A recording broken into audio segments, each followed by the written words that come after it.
ज़्यादातर लोगों को ये लगता है कि जिम जो है वो सिर्फ युवाओं के करने की चीज़ है। जिम में अगर कोई जा रहा है तो वो अपनी फिजिक बनाएगा, या कोई गर्ल जा रही है तो अपना फिगर बनाएगी।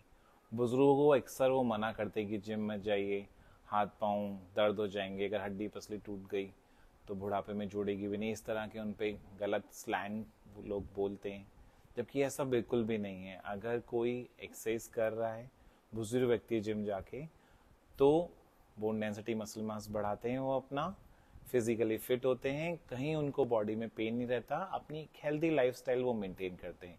जिम मतलब सिर्फ बॉडी बिल्डिंग ही नहीं है।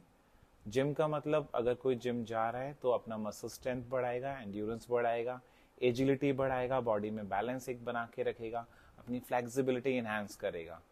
तो विंसेस जिम जो है शुरू से ही इस चीज़ को प्रमोट करता है कि यहाँ पे जो भी लोग आते हैं वो नेचुरल एक्सरसाइज करते हैं। नेचुरल इन द सेंस वो नेचुरल रहते हैं। कोई इग्रोजेनिक सब्सटेंस हम प्रमोट नहीं करते हैं। कोई भी protein powder, BCAA, whey protein, EAA, creatine, glucose, coffee, ये सब कोई भी चीज़ यहाँ के मेंबर्स नहीं लेते हैं, क्योंकि हमारा मानना है कि नेचर ने हमें सब कुछ दिया है।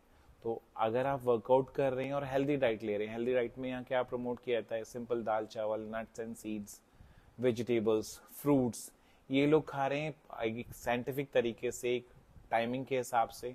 तो बॉडी में जितने भी जो बॉडी को चाहिए मैक्रोज वो सफिशिएंट मिल जाते हैं।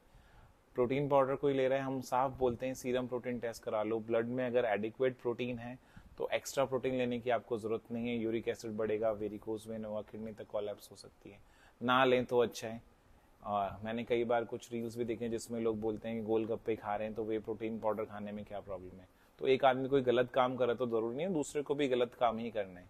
दाल चावल कंप्लीट प्रोटीन होता है, अगर कोई खा रहा है डेफिनेटली अच्छे रिजल्ट्स आते हैं। आज का ये वीडियो उन लोगों की आंखें को ओपन कर देगा, आंखें खोल देगा, जो लोग ये बोलते हैं कि बुजुर्ग लोगों को जिम नहीं जाना चाहिए। मेरे जो क्लाइंट हैं ब्रिजमोहन जी, पिछले 2 सालों से मेरे पास आ रहे हैं। 78 की एज में मेरे पास आए थे, अभी 80 ईयर ओल्ड हैं। जब ये मेरे पास आए थे तब इनको चलने में प्रॉब्लम होती थी, इनको नी पेन था, बैक पेन भी था, लेकिन अभी सब ठीक है। मेडिसिन पहले जो लेते थे काफ़ी हद तक कम हो गई हैं। शुगर साथ के अंदर इनका BP सब अंडर कंट्रोल चल रहा है। तो इनको भी लोगों ने ये बोला था आप इस उम्र में जिम जाके क्या करेंगे, लेकिन उन्होंने लोगों की नहीं सुनी। ये मेरे पास जिम में आया, हमने इनका ब्लड प्रेशर लिया, होल बॉडी मेजरमेंट लिया, प्लान बनाया, इन्हें एक्सरसाइज कराई। तो ये इनका वीडियो देख के सभी लोगों को ये समझ में आएगा कि हर एज में जिम जाना चाहिए। और ये भी ध्यान रखना है कि आपका कोच सर्टिफाइड हो, पढ़ा लिखा हो, ताकि वो आपको बचा सके, आपकी हेल्प कर सके। ऐसे कोच के पास मत जाइए जो इस फिलॉसफी को मानते हैं, नो पेन नो गेन। उनसे थोड़ा सावधान रहिएगा। जो इग्रोजेनिक सब्सटेंस प्रमोट करते हैं, जो सप्लीमेंट बेचते हैं, ऐसे कोचेस से बचिए। उन्हीं कोच के पास जाइए जो प्रॉपर तरीके से आपको ट्रेनिंग करा रहे हैं और आपको रिजल्ट दे रहे हैं। और वो आपको कैसे पता चलेगा? वो लोग आपका मेजरमेंट करेंगे, आपका ब्लड प्रेशर लेंगे, आपका प्रोग्राम बनाएंगे, आप पे हर दिन ध्यान देंगे। तो ऐसे कोच को आपको सिलेक्ट करना है, वैसे जिम में जाना है, एक्सरसाइज करनी है। जिम सभी के लिए है। जिम का मतलब ये नहीं कि सिर्फ यंगस्टर जाएं। हर एज के लोगों को जिम आना चाहिए, बच्चों को जिम आना चाहिए, बुजुर्गों को जिम आना चाहिए, यंगस्टर को जिम आना चाहिए। क्योंकि हम लोगों की लाइफस्टाइल ऐसे हो गई है, अब हर चीज़ हमें रिमोट कंट्रोल पे मिल जाता है। हम अगर कहीं जा रहे हैं, हम सबके पास गाड़ियाँ हैं, हम टीवी देखते हैं बहुत देर तक, हमारा खाना जो आ रहा है सारा रेडीमेड फूड हम खा रहे हैं, घर का बना खाना भी नहीं खा रहे। तो जिम बहुत रिक्वायर हो गया है। जिन लोगों को मेंटल प्रॉब्लम्स हैं उन लोगों को भी जिम आना चाहिए। जिन लोगों को कोई बोन रिलेटेड डिजीज है उन लोगों को भी जिम आना चाहिए। यहाँ जिम में मैं ऐसी एक्सरसाइज कराता हूँ जैसे एक फिजियोथेरेपिस्ट करा रहा है, मैंने इसके लिए पढ़ाई की है। तो जब लोग मेरे पास आते हैं तो जो वो एक्सरसाइज करते हैं उनको अलग से फिजियोथेरेपी सेशन नहीं लेने पड़ते, उनके जो दर्द हैं वो दूर हो जाते हैं। तो सभी लोगों को जिम आना चाहिए। अभी इस वीडियो में आप आगे देखिएगा, ब्रिजमोहन जी खुद बता रहे हैं कि किस तरह से वो यहाँ आए, कैसा मैंने उन्हें वर्कआउट कराया और कैसे उन्होंने ओवरकम किया जो भी उन्हें डिफिकल्टीज आ रही थी उन्हें। और इससे क्लियर मैसेज भी जाएगा सभी लोगों को कि हर एज में वर्कआउट करना चाहिए। वर्कआउट करने से बॉडी अच्छी रहती है, बॉडी खराब नहीं होती। और अगर आपकी एज ज़्यादा है और आप एक्सरसाइज कर रहे हैं, आप बोन डेंसिटी बढ़ाएंगे, मसल मास बढ़ाएंगे, आपको कहीं पेन नहीं रहेगा। 78 से मैं जिम आ रहा हूँ, 78 ईयर्स से मैं जिम आ रहा हूँ, ओके, और 3 बरस मुझे कंप्लीट होने को जा रहे हैं। Very nice. तो कभी आपको जब मैंने एक्सरसाइज कराई कभी कुछ लगा कि आप मैंने कुछ रिग्रेस करवाया हो आपको? नहीं, कुछ नहीं रिग्रेस करवाया, जबकि कुछ अगर शरीर में कोई दर्द है हम्म। तो आपने तुरंत मतलब उसका रेमेडी बतलाई हम्म। और हल किया। चलो, थैंक यू बिजमोहन जी। वैसे कोई आप बताना चाहेंगे जो हमारे यूट्यूब के सब्सक्राइबर हैं कि जब आपने ज्वाइन किया था तब आपको क्या क्या कॉम्प्लिकेशंस हुआ करती थी? मेरे को पैरों में दर्द था, मैं चलने में असमर्थ था। ओके। यहाँ से 200 मीटर भी मैं नहीं चल पाता था। इस ओके। समय मैं करीब आधा किलोमीटर अपने आप चल सकता वेरी हूँ। Nice, very nice. और मेरे जो शरीर के अंदर सुस्तनेस थी, लेजीनेस था, वो भी काफ़ी हद तक दूर हुआ। ओके। और इस एज में आने के बाद भी मैं अपने आप को अच्छा फील करता हूँ। ठीक है बिजमोहन जी, और कहीं पेन तो नहीं रहता आपको? नहीं, कहीं पेन नहीं है। और जो आप वेट लिफ्टिंग करते हैं क्या आप ज़्यादा हैवी वेट उठाते हैं? नहीं, सब केवल इजी रहता है? नॉर्मल नॉर्मल वेट ही मैं उठाता हूँ, जो मैं उठा सकता हूँ। और न मुझे इंसिस्ट किया जाता है कि आप हेवी वेट उठाएं, बल्कि ये बोला जाता है कि आप लाइट वेट उठा के अपना एक्सरसाइज करिए, ताकि आपकी मसल जो है अच्छे से ग्रोथ स्ट्रांग रहे। स्ट्रांग अच्छा, रहे। बिजमोहन जी एक सवाल और था मेरे लिए। जब आप यहाँ आए थे हमारे पास तब मैंने आपका बीपी लिया था, लिया था। तब क्या आपको याद रहेगा क्या बीपी आया था? मेरा बीपी आया था 140/90। ओके। उसके बाद स्टेज 1 हाइपरटेंशन में थे आप? उसके बाद मतलब 2-3 बार फ्लक्चुएशन भी रहा, परंतु अब इस समय जो है नॉर्मल चल रहा है, 120/80। और पल्स रेट भी ठीक काम कर और रही है। आपको डायबिटीज़ तो नहीं थी?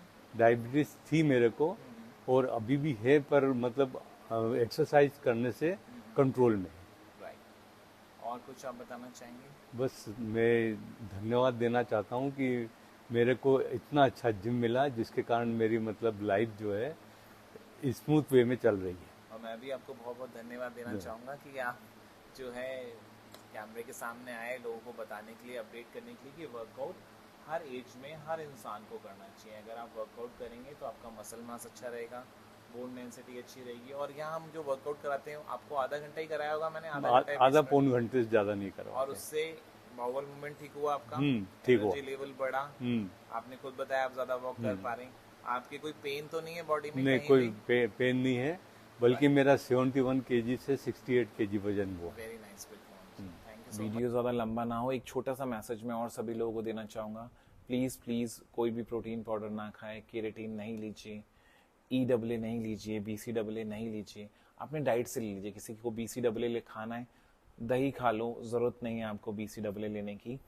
नेचुरल रहो, बड़े बड़े बाइसेप्स बनाने से कुछ नहीं होता, हाथ मजबूत होने चाहिए। कई मैंने ऐसे लोगों को देखा है जिनके 18 इंच के बाइसेप्स, लेकिन अपने बच्चे उनसे उठाए नहीं जा रहे।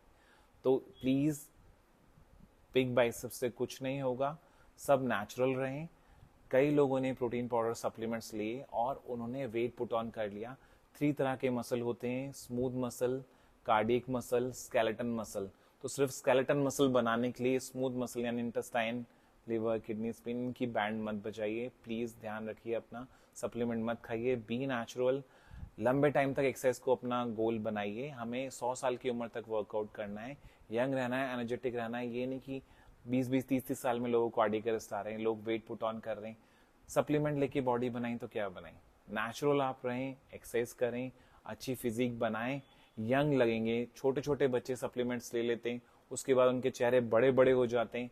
लड़के जो हैं वो आदमी बन रहे हैं। यहाँ हम यही कोशिश कर रहे हैं कि लड़के लड़के ही रहें, वो आदमी ना हो जाएं, बड़े मर्द ना बन जाएं। राइट, यानी जो छोटे बच्चे हैं 20 साल के दिखने में वो 45 साल के लग रहे हैं यही सप्लीमेंट लेके। तो आप ये सब ना करें, नेचुरल रहें, लॉन्जिटिविटी को चूज करें कि लंबी उम्र में आप एक जा रहे हैं। राइट, एक्सरसाइज का पर्पज ये होना चाहिए कि स्ट्रांग रहें और फिटनेस के 5 कंपोनेंट कवर हो, यानी आपकी फ्लेक्सिबिलिटी अच्छी हो, मसल स्ट्रेंथ एंड्योरेंस अच्छा हो, एजिलिटी हो आपकी बॉडी में, एक बैलेंस आए अच्छा, और साथ में आपकी कार्डियोवास्कुलर हेल्थ सबसे अच्छी रहे। ये भी चीज गलत है ना कि आदमी गोलियां खा रहा है, मल्टीविटामिन खा रहा है बिना टेस्ट कराए कि किस विटामिन की डिफिशियंसी है। तो नेचुरली भी हर चीज को हील किया जा सकता है। तो सभी युवाओं से यही अपेक्षा करता हूं, अगर जो ये वीडियो देख रहे हैं, सप्लीमेंट से प्लीज दूर रहें, नेचुरल रहें। अपनी डाइट से ही जो भी आपकी फूड में डिफिशियंसी आ रही है जब टेस्ट कराएंगे पता चलेगा, उससे दूर करें। कोई हेल्प चाहिए आप मेरे को मैसेज कर सकते हैं या वीडियो पे कमेंट कर सकते हैं, मैं सभी की हेल्प करने की कोशिश करूंगा। कई बार कई यंग बच्चे मुझसे पूछते हैं कि सर मोटिवेशन लेवल अप रखने के लिए क्या करें, कैसे मोटिवेटेड रहें कि हम रोज जिम आ सकें। तो मैं उन्हें यही समझाता हूँ हर बार कि जिम आने के लिए मोटिवेशन की जरूरत नहीं होती। जिम आने के लिए आपको एक डिसिप्लिन बनाना है और आपका कोच अगर आपको हैबिट फॉर्मिंग और सेफ लॉक दे रहा है तो अपने आप जिम आएंगे। क्या हम ब्रश करने के लिए मोटिवेशन ढूंढते हैं? नहीं। क्या हम नहाने के लिए मोटिवेशन ढूंढते हैं? नहीं। हम ये लोग डिसिप्लिन से करते हैं। क्यों? क्योंकि अगर हम ब्रश नहीं करेंगे तो हमारे दांत खराब हो जाएंगे, हम नहाएंगे नहीं तो हमें कई तरह के डिजीज हो जाएंगे। तो इसीलिए जब ये चीजें करने के लिए मोटिवेशन की जरूरत नहीं है तो एक्सरसाइज करने के लिए भी मोटिवेशन की जरूरत नहीं है। अगर आप डिसिप्लिन से आ रहे हैं, एक हैबिट फॉर्मिंग सेफ लॉक कर रहे हैं, आपको कोई मोटिवेशन की जरूरत नहीं है, आपको रिजल्ट डेफिनेटली आएगा। आपको बस जिम आना है। अब ब्रिजमोहन जी के केस में भी यही था, ये रेगुलर मेरे पास आए, मैंने इन्हें मोटिवेटेड नहीं रखा, मैंने इन्हें एक सिंपल प्रोग्राम बना के दिया जो इनकी एज, इनके blood pressure, blood sugar, pulse के अकॉर्डिंग था। तो इन्होंने अपना वो किया और इनके बॉडी टाइप के अकॉर्डिंग, और इनको पेन भी था तो सारे पेन भी दूर हुए, सब चीजें ठीक हुई, अच्छे से ये रेगुलर आए, एक्सरसाइज की, इनको रिजल्ट मिला, पेन कम हुआ, मोटिवेटेड अपने आप हो गए। तो कहने का मतलब ये है कि आपको हर चीज के लिए मोटिवेशन की जरूरत नहीं है। अगर आप डिसिप्लिन में रहते हैं, मोटिवेशन तो कभी डाउन भी हो जाएगा। मान लो किसी का वेट लॉस का गोल है, वेट लॉस नहीं हुआ तो मोटिवेशन डाउन हो जाएगा, जिम नहीं आएगा। लेकिन अगर वो डिसिप्लिन में, उसने वेट लॉस को गोल ही नहीं बनाया, वेट लॉस सॉरी लेकिन अगर वो डिसिप्लिन में है तो उसे मोटिवेटेड रहने की जरूरत नहीं है। वेट लॉस हो गई होगा, उस टाइम नहीं हुआ, आगे हो जाएगा, राइट। तो हमें हर बार कोई काम करने के लिए मोटिवेशन की जरूरत नहीं होती। हम डिसिप्लिन बनाएं और उस काम को अचीव करें। कोई भी काम करें डिसिप्लिन में तो वो काम होगा ही होगा। आप वीडियो पे कमेंट कर सकते हैं, मैं सभी की हेल्प करने की कोशिश करूंगा और चैनल से जुड़े रहिएगा। तो मिलते हैं अगली बार आप सबसे फिर किसी और नए वीडियो के साथ। आप लोग जो हमें प्यार दे रहे हैं उसका आप सबको बहुत बहुत धन्यवाद। और मैं भी ये कोशिश करता रहूंगा कि अपने बिजी स्केड्यूल से भी मैं वीडियो टाइम निकाल के वीडियोस बनाऊं और लोगों को अपडेट करूं। जिम के लिए बहुत सारी भ्रांतियां फैली हुई, जैसे कि एक ये भी थी कि बुजुर्गों को वर्कआउट नहीं करना चाहिए। इस वीडियो में काफी हद तक मैंने उसे क्लियर कर। आशा करता हूं आप सबको मेरे द्वारा बनाए गए वीडियो पसंद आ रहे होंगे। अगर आप सबको ये वीडियो पसंद आता है तो इसे लाइक करेगा, चैनल को सब्सक्राइब करेगा और कोई भी आपकी क्वेरी है वो आप कमेंट में लिख के हमसे पूछ सकते हैं। तो मिलते हैं आप सबसे अगली बार फिर किसी और नए वीडियो के साथ। तब तक के लिए आप सभी को बहुत बहुत धन्यवाद।